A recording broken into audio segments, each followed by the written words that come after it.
You're now listening to the Supply Chain Secrets Podcast, the ultimate insider's guide for all things ocean shipping. Presented by NiShacks.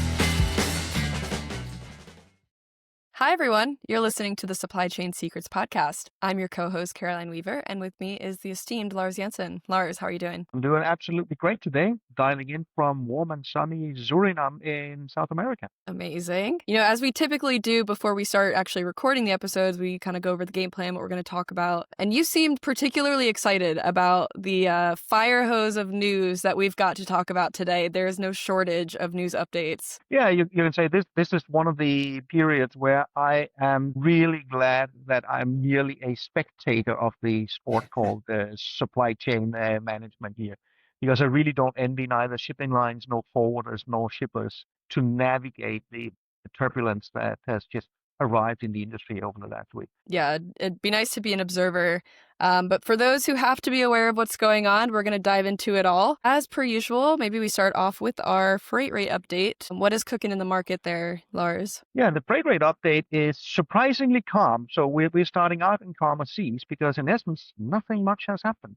After a week of pause, the spot rate from SCFI came out again, basically unchanged.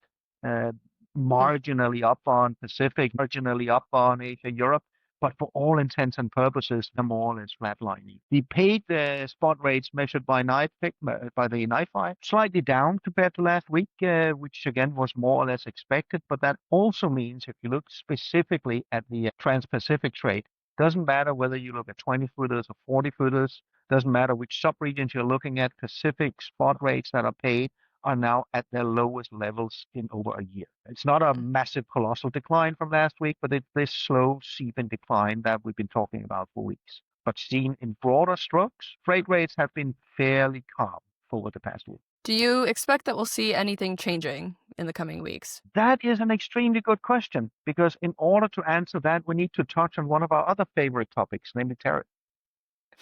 And as hopefully a lot of our listeners have already noted, President Trump issued a warning that he might institute 100% tariffs on China, and doing so from November 1st. Now, to put that in Just a couple context, weeks.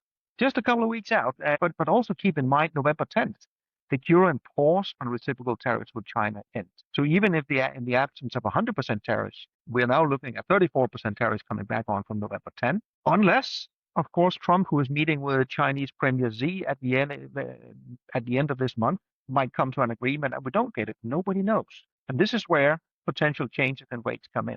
If this had been any kind of normal market, and it isn't, you would likely see a wild stampede already now in front loading, just in case we get the 100% tariffs. But given the roller coaster ride we have seen in recent months, I'm not so sure you're going to see much of a stampede. It's more a matter of, let's wait and see what happens. But it does appear that the carriers are at least preparing for a potential stampede, let's put it that way. Keep in mind, for U.S. trades, you need to file, for example, GRIs typically a month before, and we're beginning to see GRI filings with GRIs up to $3,000 per 40-foot from mid-November getting filed. I would be highly surprised if we get those kinds of increases. Then that at least is what some are hoping for out in the market. But all of that, again, boils down to, we'll get 100% tariffs on China, we'll get 34%, we'll get nothing. And in that context, let's also keep in mind that China, subsequent to that announcement, made it very, very clear that if the U.S. comes with new higher tariffs, China will just do exactly the same. So a replay of what we saw back in the spring of this year. Yeah.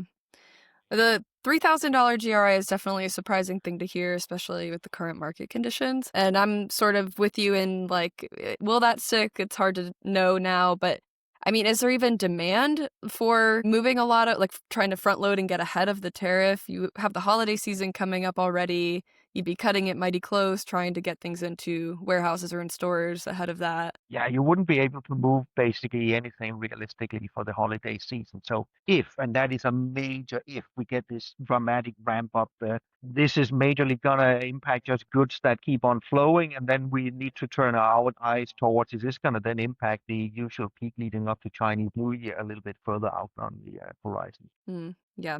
So in terms of demand, have we seen any new data come out? Yeah, I mean, that's also what came out this week, the usual monthly data from Container Trade Statistics. And I will just remind everybody that the data from CTS measures demand at time of loading, which of course means you will have some places, like in the US, for example, where you are sometimes seeing demand data that's based on when the cargo arrives in the ports. But of course, that's not really where you want to measure the supply-demand balance. That is when cargo is loaded or actually booked. And the new data here covers cargo loaded in August. So this is the cargo that arrives in the US during September and the beginning of October. And this bifurcation we have seen during the trade war got amplified even further. If I look at the data strictly in August and look at it year on year, North American volumes alone, so that's all the imports and exports, are down 9% year on year. The rest of the world without North America is growing 6%. And the rest of the world has basically been growing 6% all throughout 2025, fairly stably. Whereas ever since the trade war started, US demand has been nosedive. A 9% decline in August. Let's keep in mind, all of the reciprocal tariff that came back into force, that only happened in mid-August, which means the full impact on that will only be felt once we get the September data. So likely the situation for North American volumes is worse than the reading we just got here. Interesting. Is it a fair question to ask if the volume or the demand that is not coming out of North America, if that's being dispersed elsewhere? You know, people still need the same goods, but maybe it just has to come from different areas. That is likely part of the explanation. And you will certainly have had a lot of Chinese manufacturers that have been trying to then sell their products elsewhere. But it is hard to see that that's the whole explanation, because if that is the case, you would expect to see a development where at the moment US volumes start to decline, you should then see an increase in other volumes. But that's not what you see. You see the rest of the world being fairly stable throughout 2025. Okay. That's a fair point. It makes a lot of sense. So we'll, I guess, report on this next month, right? This is a monthly figure that comes out. Yes. Okay, so we'll continue to track it and provide updates there. Yeah, maybe just one more data point, because here we're talking Sure. all of North America. If we break it down to imports and exports, imports are basically down 10% year on year, export down 7%. And if you look at the Trans-Pacific trade, we're actually down 12% there. Yeah, And again, just substantial. to be, that's substantial. And again, let's be clear, this is measured when cargo is loaded, then arrives at 3, 4, 5, 6 weeks of delay over on the US side. And clearly it doesn't get dispersed equally to all of the US ports. So you might likely see port stats from some ports that are better and port stats from some ports that are worse than this. Would that tactically help importers knowing that knowledge, or is it more just a general theme to understand like it's not going to affect equally throughout the region? Yeah, it's more a matter of it's not going to affect equally. It doesn't necessarily go to all the same places. Okay. But overall, it's very, very clear. The impact of the trade war is severely negative on demand flows, specifically related to the US, but not the rest of the world. Yeah. All right. Anything else to add there? Should we move on to our next juicy topic? No, We've we got have quite a lot of updates. plenty of topics for today. All right, let's get cracking on this next one because it's quite a doozy. So we'll talk a little bit about USTR. There's some updates there. And I think generally when we talk about USTR, we might have sort of conflated it with, you know, a certain type of legislation, the $1 million port fee. But we're going to kind of break it down a little bit further. So Lars, maybe explain kind of USTR, what the new legislations are, what's happening. Yeah, I mean, the USTR, we keep throwing this acronym around and we're actually using it wrongly, but it's almost become a household word. USTR really is the Office of the U.S. Trade Representative, and they got a lot of different regulations and legislations, not just about shipping. So when we say USTR, it's really this regulation that originally was called the $1 million fees on Chinese ships. So that's what we mean when we say the USTR. And there's been a little bit of progression. We had the first one in the beginning of the year that was exceedingly onerous, got hundreds of angry letters, I was about to say, to Congress. This all got changed to the proposal we're looking at now that goes into effect tomorrow, Tuesday, November 14th. But even though it goes into effect tomorrow, there's still a bunch of details that are not necessarily completely specified. We got a few more details suddenly coming out here on Friday. Now, keep in mind, that was on Friday. It's tomorrow, Tuesday, it goes into effect. And turnaround. Exactly. Some of the things that, for container ships, there's not really any change. As far as I know, there's still some open questions that have not necessarily been answered on details. That will likely come later. Then there are some exemptions coming in, but that's more on the ro-ro and liquid natural gas carriers, and that's not really my remit. So let's just say there's changes there. And then there is a clarification because in the latest iteration of the USTR proposal, it was said there are going to come import duties on port equipment. So cranes, chassis, and the like. This has now been specified on Friday. That's going to be 100% import duties on ship-to-shore cranes, gantry cranes, chassis, parts for chassis, going into effect as of tomorrow. Furthermore, they are also proposing 150% duties on terminal equipment.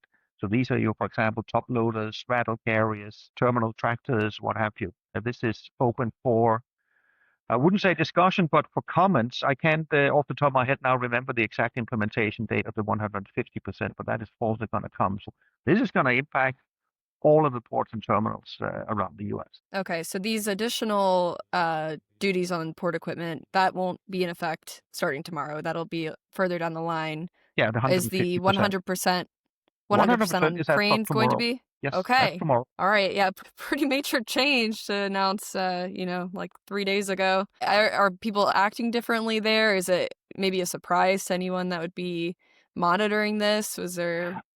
For the cranes, it's probably not a surprise. For some of the chassis, I think that was originally put in as somewhere between 20 and 100%. It simply landed up at the higher level of it. It's a tough position to be in, if you're importing these, thinking you're going to upgrade your terminals, and then you're paying double what you originally anticipated for the same thing.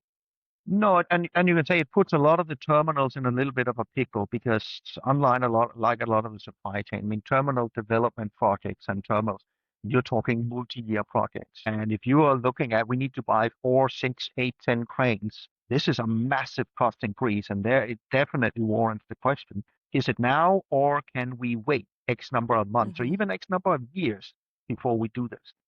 Yeah, that'll be interesting to see how people that have cranes and the different port equipment on order, how they choose to react. I remember reading that Port Freeport originally ordered some, I believe, cranes. This was a couple weeks ago, but they chose to import it and pay the duties then. So probably a good choice because it would have been much higher now to do it. But interesting times. You might be starting to see more terminal handling fees go up quite a bit, huh? Potentially. So let's talk a little bit more about what else we've seen with the USTR and maybe other countries and how they're reacting. Yeah, I mean, it got a whole new dimension because China has responded in kind and done basically the same thing. We saw it a couple of weeks ago. There was a message from China. They enacted new legislation that opened for the ability to put penalties on foreign ships. And we even talked about it here on the podcast. And I said that was basically a warning shot across the bow to the US, saying either you amend USTR, so Costco is not uniquely singled out, which they de facto are right now, or then China would respond in kind. Well, the US didn't respond, so now China responded in kind. And with a few nuances, they have basically done exactly the same thing. So let me call it the China USTR. I know it's a bastardization of the term USTR, but we have to invent new words here, apparently, in the new reality. We might need to workshop it a little bit. Yeah, exactly. So the China USTR is also fees for port calls based on per net ton of the vessel. It's a phased-in approach over 3 years. The timing is exactly the same as the USTR. The fees to be paid are almost exactly the same as for USTR. So that one is basically a carbon copy. This will then apply to vessels that come in that are owned or operated by US companies. And there is a twist coming. I'll come to that in a second. But for starters, this will, of course, impact Matson as a U.S. shipping line. Right. That will have an indirect spillover effect because remember, Matson services Hawaii as part of their Pacific service. So if the Pacific service here gets impacted, that actually changes their P&L also on the Hawaii service. There might be an indirect spillover effect. It also impacts Maersk Line Limited, which of course is part of Maersk, as well as APL, which is part of CMA CGM. Both of them are U.S. entities. Somebody might say, well, hang on a second. I mean, come on, Maersk Line Limited doesn't have a Trans-Pacific service. No, but keep in mind, this is China port specific. So it doesn't matter it's a Trans-Pacific.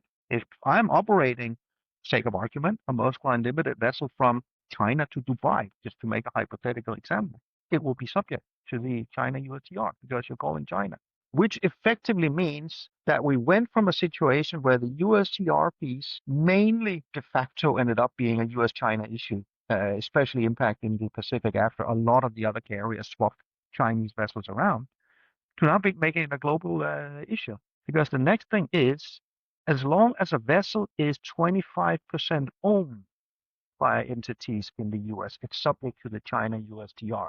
This becomes really interesting because you certainly have a bunch of vessels out there that are owned by vessel owning companies who are more than 25% US owned. It is not easy to get an overview of that because usually you say this is company X or company Y, but then you have to drill down, especially for the ones that are listed on the stock exchanges, and really try to nitpick and find out, is this more or less than 25%? I don't think even the carriers right now have a good overview of the exposure of this, but it does make it an almost truly global impact. This will impact ships on the Asia-Europe service, as an example. Now, the next good question would be, when does this come into effect? Because surely this is complicated. There's a lot of stuff. So, of course, the shipping lines have been given ample warning to work through the details. Well, it goes into effect tomorrow. Again, back to the fire hose of news. I hope most people were working last week and at least were familiar with all the news that was going to be taking effect this week, because I was off for part of last week and most of this was news to me before we got on this podcast. So I feel bad for anyone in my boat here. No, it's a usual thing. Whenever somebody is off from work for whatever reason, it always ends up being that week where the most stuff happens. Yeah, Murphy's Law, right? Okay, so there's a lot to unpack with this. It's honestly kind of challenging to understand because of how much of a ripple effect it has. It's not just, going from China to the US. It can be China to any other port, and it's based on the ownership. And then it kind of sounds like the onus is going to be on any of these companies that are shipping out of China ports to prove that they have less than 25% ownership of U.S. stakeholders. You're going to say this is where the Chinese regulation appears to also have mimicked the U.S. in the absence of useful details to understand and interpret the rules. It's also kind of interesting the timing of it, waiting until right before the last possible moment. But also the timing with the tariffs. Yeah, the when you say 100% tariffs. this is China, as I said, doing what they've been doing ever since the trade war started on multiple different fronts. They will quite simply mimic the U.S. and then let the chips fall where they may. It's an interesting tactic, just basically hold up a mirror to the U.S. like, this is what you're doing to us. Like, how does it feel? Do you really want to be doing this? You're going to have an impact too. No, and of course, there's a lot of pundits out there speculating who will win this trade war. I mean, the only thing factually we can point to is when this tactic was used back in spring, every time the U.S. ratcheted up the tariffs, China followed suit. That then took a couple of turns, and then the U.S. backed down.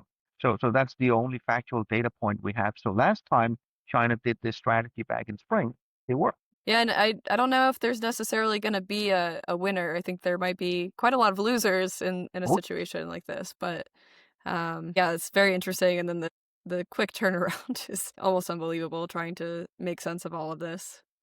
Do you have any advice for anyone? Should we just kind of stay put? Should we start freaking out? Should we just quit our jobs and take a vacation? This has more or less become the new normal, that there's all this uncertainty thrown up into the air. When it comes especially here to the China USTR rules, I mean, it's not a matter of freaking out, but it's a matter, I think all the shipping lines already right now doing their homework, looking at, okay, if this persists, what do we do?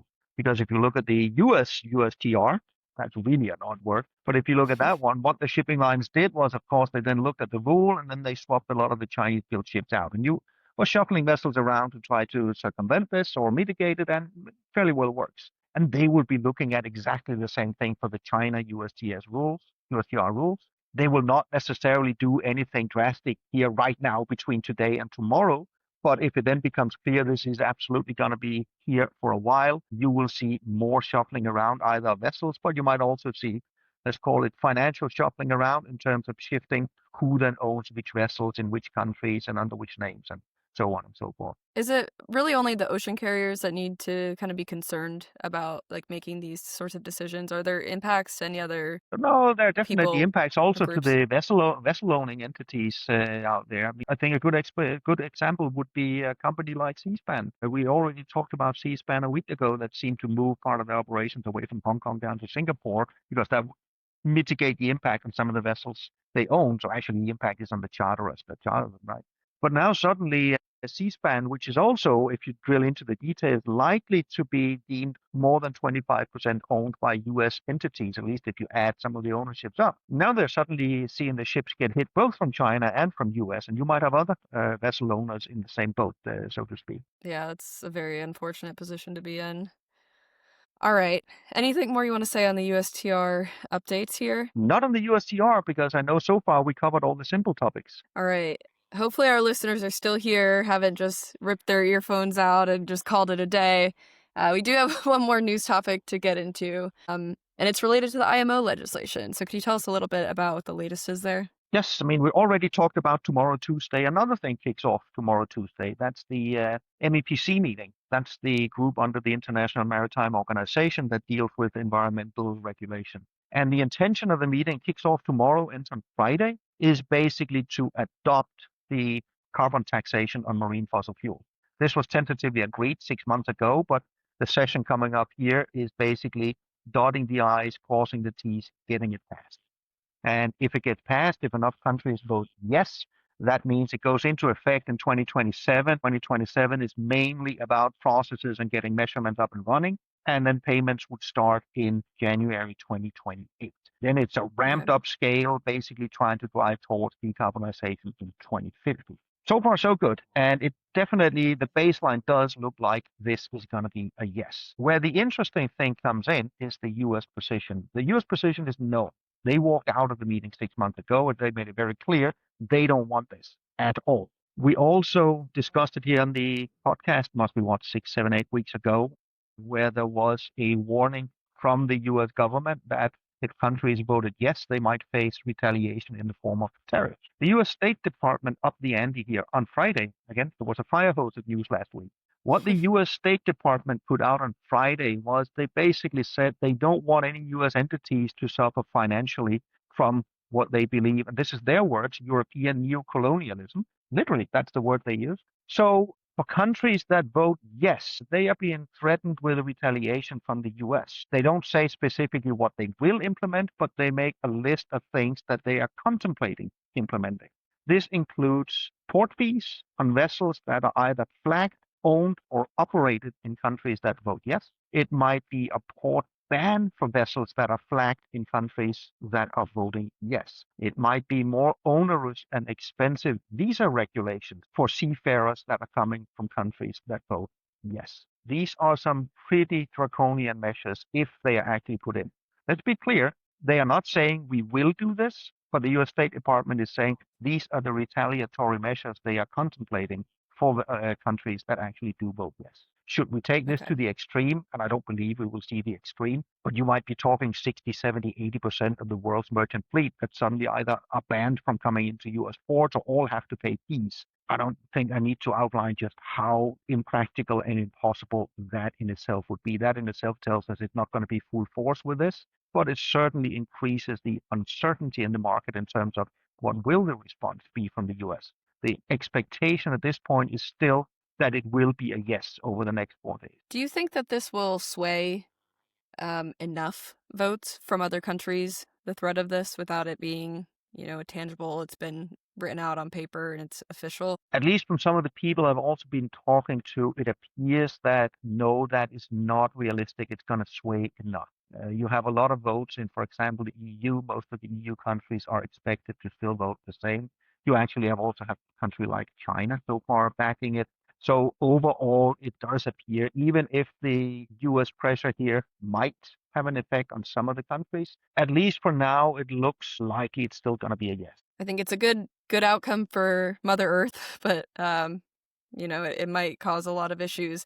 I mean, this is also a pretty extreme stance to take, just with how extensive the impact would be. Do you see this as this is kind of an anchoring point in trying to sway the vote, and then if it passes, that's when they would kind of scale back a little bit in terms of what they would actually implement? It's a good question. Maybe we can take a few learning points from the USTR that we just talked about. Because when the USTR regulation was first issued, that was much, much more draconian. That was all the way back in spring of 2025, where this would basically have complete havoc on all supply chains in and out of the US and be very, very, very costly. There was a massive pushback on that. And after a couple of months, there was then the revised version coming out, which is the one that's going into effect tomorrow. Whether the US government wants to do the do-over on that one and come out and actually try to implement draconian measures and then back down, or whether they will come with a more watered-down version, that remains to be seen. Okay. Well, it seems like we're going to have to wait. We'll see what happens with the vote tomorrow. It'll be interesting. The vote is on Friday. The meeting goes from tomorrow Friday. until Friday. Okay. All right. Long meeting. Yes. Okay. Any other things to add today? I know there's quite a lot already, but anything we missed? I don't think we missed anything. And if we put more on top, I think a lot of people's heads are going to explode at this point in time. All right. I think we should probably wrap it up here. Thanks, everyone, for tuning in to this week's episode. If you haven't already subscribed, be sure to. We're on Apple Music, Spotify, and YouTube. And tune in next week where we'll, continue talking about the updates. And until then, I hope everyone has an awesome week. Thanks for listening to Supply Chain Secrets Podcast, presented by Nice Shacks. Be sure to subscribe on your favorite podcast app. Want to be a part of the show? Register to attend a live recording at the link below.